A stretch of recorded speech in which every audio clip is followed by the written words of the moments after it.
What's up everybody, John from Old Running Farm here. Thanks for joining me. In today's video, we are going to do the 2-year review of this Kubota L4701 HST tractor and see if it's going to be the right tractor for you. Let's get started. So the most important question you can ask yourself when buying a tractor is, what am I going to be using this thing for? So for me, on our farm, there were a bunch of different things that we needed a tractor for. We needed a tractor with pallet forks that we can use to move logs around, because when we first got this thing, one of the things that we needed it for was for clearing land. And this thing has been an immense help in that. We needed to, before we had this, we used to cut down a tree. We would cut it up into 16-inch lengths. We would throw it in the back of our pickup truck and we would drive it somewhere, and then we would hand unload it log by log and take it out. Now we cut down a tree, we can cut it into 16-foot lengths, use our pallet forks on here to take those logs out of there. It makes a huge difference. And now we even have a sawmill back over there. Excuse the mess, we're in the wood yard right now. And so now we use this for loading and unloading the sawmill, all kinds of stuff. We also have done a ton of groundwork. So having the bucket on there to be able to scoop things up, and so we've gotten loads of topsoil delivered, and so being able to pick it up and dump it all over the place, it's been a tremendous help. So when you're looking for a tractor, you're going to want to ask yourself, what are like the 5 main things that you're going to use it for, and then use those things to sort of narrow down the search for what you're actually going to buy. So for us, we needed something that was big enough, that had a high capacity on the front end loader so we could carry logs and things like this, but we also needed something compact enough that we could get in between the trees. As you see, we're basically out in the woods here, so we needed to be able to navigate through all those trees. This thing is the best of both worlds. So I'm going to start out by giving you a little bit of information about this tractor.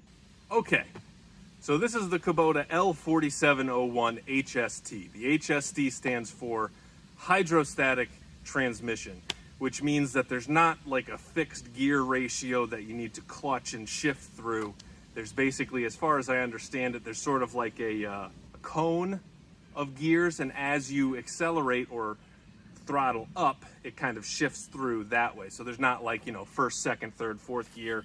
It is much more complicated than that, but it's much easier to drive. And the way that I understood it is like when you're going to be doing a lot of going into like a dirt pile, picking up pile of things and then driving away, it was easier to have a hydrostatic transmission because it just has a simple to use foot pedal, rather than like going into forward gear, pushing into the pile, shifting into reverse, and then backing up, etc. So instead of that, this has just a really simple foot pedal. Push it forward, you go forward, push it backward, you go backwards.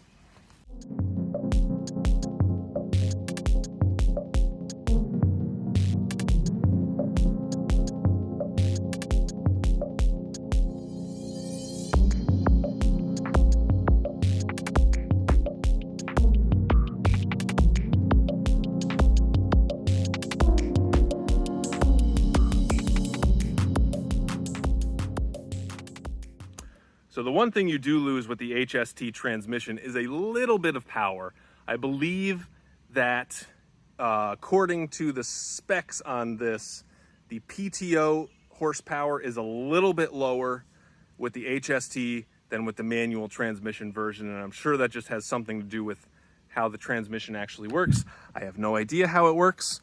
I just know it works for me. So according to Kubota's website and a bunch of other websites, the L series of tractors is their most popular for larger compact, or I guess it's compact tractors, because I know the B series and BX series are the most popular subcompact, which are more for like little plots of land. But the L series was the best for what we needed. And so in the standard L series, this is the biggest tractor that they offer. They have the 2901, the 3301, and I think a 3701, something like that. And so this one, the L4701, so it's got 47 horsepower. I think it has about 37 horsepower at the PTO. Now, we got a lot of advice from a lot of different people when we bought this tractor, but I think the most important piece of advice that we got was from our friend in Vermont who has a 100-acre hay farm. His recommendation was to not get anything less than 45 horsepower. And that's what we did, 47 horsepower. And I think the key for that really is just the amount that it can lift on the front and the PTO power in the back. So it's really like what we can run on the back side and what we can run on the front side. The other thing was, when we got to the Kubota store, my wife told me that I really had only one opportunity to buy a tractor. And I wasn't going to be allowed to come to her 5 years later, or 2 years later, or God forbid 1 year later and say, hey honey, we actually need a bigger tractor. So that's why we got the big one. And I think for the most part, when you're buying a tractor, you want to get the biggest one that you think you can work with. Because nobody has ever really said, man, I wish my tractor was smaller. Because here's the thing, you know, you can always do more with more. You can't do more with less. So if you got a smaller tractor and you needed to move logs around, you're only going to be able to move around small logs, even with this thing. So this has a front end loader, which is the LA765. And now what the Kubota guy told me was that the number codes on the front there basically are roughly half of what their lift capacity is. Rough numbers, but it's an easy way to sort of figure out how much you can lift with your front end loader. So LA765, you can lift roughly 1,500 pounds, let's say. So that's pretty good. It's less than a ton, but you know, we weren't really thinking that we were gonna need to lift a lot of stuff anyway, and I think it was something like a yard of compost weighs like less than a ton anyway. So for us, there wasn't gonna be very many instances where we were gonna need to lift a ton of weight, literally. But so there have been very few instances where this thing has not been able to lift what we ask of it. And so we have a small sawmill here. Our sawmill is a Woodland Mills HM122. So the max diameter log we can run through that thing is 22 inches, which may sound big, but it's actually not that big. And, you know, again, that's one of those things where that totally suits our needs, but also you get a log that's bigger in diameter than 22 inches, I can't really lift it with my tractor anyway. So everything sort of fits together. So that's what you want to sort of look at. You know, if you have 100 acres and you're going to be clearing all that land, you're going to want a big tractor. In fact, you're probably going to want a skid steer or something like that. But anyway, overall impressions after 2 years, I freaking love this thing. This thing has been the best tool we could possibly have on this farm. Because we have this thing, we are able to do so many other things on the farm. And, you know, granted, it's not making us money, but this makes me way more efficient. And because I can be more efficient, I can do more things. And even something as simple as, so like we have alpacas on our farm, and we were able to move to large square bales, which weigh around 1,000 pounds, because we can move it with this. You know, we had to build, you know, specialized hay feeders to hold those square bales. But, you know, if it were just me and my wife in a pickup truck, we wouldn't be able to do that. And we would be paying close to $15 for a 50-pound bale of hay. Crazy. So now we're paying almost 50% less in hay just because we have this tractor. But so maybe I should get into the actualities of this tractor now. So this thing comes with, I think, a 6-foot bucket on the front. I have pallet forks on here. If you are new to tractors and you're getting a tractor, I think one of the most important purchases you could possibly make is getting a set of pallet forks. From picking up brush in the woods, to moving logs around, to moving feed around, anything that you can possibly think of, having a good set of pallet forks makes a huge difference. These I got from Titan, which is palletforks.com. Not sponsored, but feel free to call me. And these I got really soon after we got the tractor, because we were moving logs around and we were having to still cut them up and stick them in the bucket. This thing makes all the difference in the world. You can get those clamp-on pallet forks, but they're really just not as good. And if you pick up something really too heavy, it can either break them or it'll bend your bucket, which is no good. So, let's see. The maintenance on this thing is pretty straightforward. The manual is really helpful and in-depth. And, you know, really, it's only every 10 hours. You have to go through and grease all the little grease fittings, of which there are a lot. Basically, anywhere where there's a joint where this thing moves, there's a grease fitting, and you need to grease it every 10 hours. And then I had just done the 400-hour maintenance, which was changing the transmission, hydraulic oil, and engine oil filter, and the engine and the fuel filter, like a whole bunch of stuff. But the manual really does a really good job of walking you through the whole thing. There's also a lot of videos out there. But anyway, I have had zero problems with this tractor. So we've had it for 2 years. I've put 450 hours on it, zero issues. The only issue I had with it is that the front tires don't come with an inner tube, and I had knocked the tire off the bead twice. Well, once for each side. But that was really, you know, once was in winter and it must have hit like a stump or something like that. And then another time, I'm not really sure. I might have been lifting up something too heavy. But regardless, now they both have inner tubes on there. No problem since then. I've had no engine issues. I've had no oil issues. I've done all the maintenance myself. It's all been great. So I have, that you can see over my shoulder, I actually have the BH92 backhoe for this.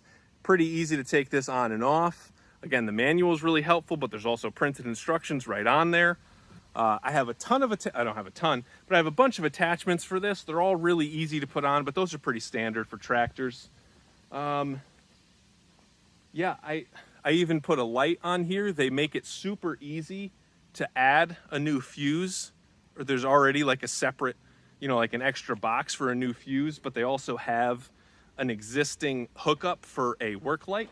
So that's also handy. But again, I have had very few instances where this has not done what I've asked. And I've done everything from, again, so we have a log drop zone way up by our house, and we have logs dropped up there, and I have to carry them one by one, basically going through the woods, and this thing has had no problem with it. I have, like you can see, I have a stump grinder on here.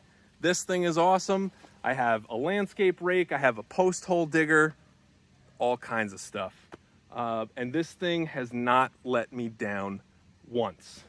I guess the only other thing that I would say is that maybe the seat is a little low for me, because I'm a big guy. I'm 6'4", and so I find that my hips actually start to hurt for a little while after I've been sitting there. But maybe I should just pony up and get myself a bigger seat, huh? But anyway, I would say I would rate this tractor a 10 out of 10 every single time.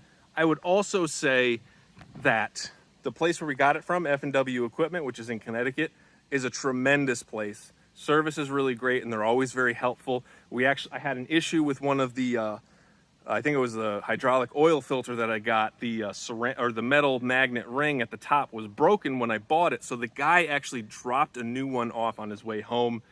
It's tough to get salesmen like that these days. But anyway, so I think if you can go out and you can find yourself a good salesman that sells Kubota stuff. They also have insurance, which I haven't had to use yet, but apparently it's like flawless. My neighbor across the street has a Kubota and he has the insurance, and I guess it's really easy to use. Customer service is very easy to deal with. But yeah, so I mean, I have done really well with this thing, and I think that if you're looking at a tractor, you're looking at a Kubota L4701, I think this is the tractor for you. This thing is awesome. It has never let me down, and it has been a tremendous help on the farm. Like, we would not be anywhere close to where we are right now if we didn't have this thing. So this is a mess, but I'm gonna show you. So I had cleared out this entire area by myself, basically, me and my buddy Steve.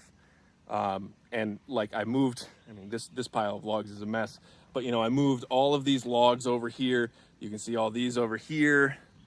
I built my chainsaw carving shed over here, but again, like, I wouldn't have been able to do any of this without this. And the only time I run into a log that I can't pick up with this thing, it's either a really big oak log or it's a gigantic pine. And in that case, I mean, there's only so much I can do, but I just cut it to a manageable size and move it. But overall, I am really impressed with this thing, especially when you have it properly ballasted. Like when I have the backhoe on here, that's the heaviest attachment I can have on the back. That front loader works like a dream. So again, I would rate this tractor a 10 out of 10 out of 10 any day of the week. Love this thing. Wouldn't be able to do what we do without it.